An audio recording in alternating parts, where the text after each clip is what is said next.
that entrepreneurs start locally. So that would be looking at local radio, TV, or print. That's because they want to have on local entrepreneurs. The next tier really would be online publications or websites that you can write for.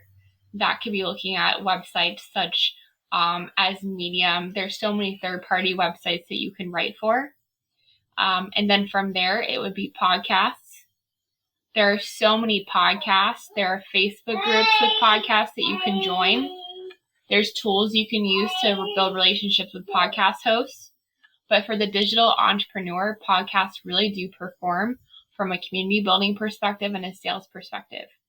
And I would say probably podcasts are lower hanging fruit to get on, in that there's not as much of an approval process.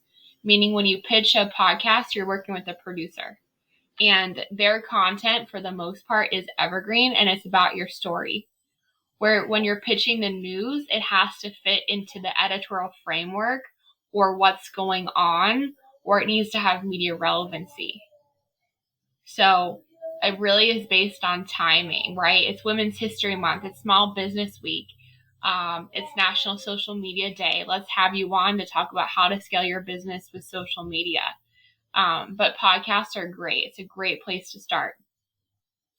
After podcasts, it would really be national media, digital media, Entrepreneur, Inc., Forbes, Business Insider. I've been featured on Business Insider. I've been featured on Entrepreneur and all those things. It does take time.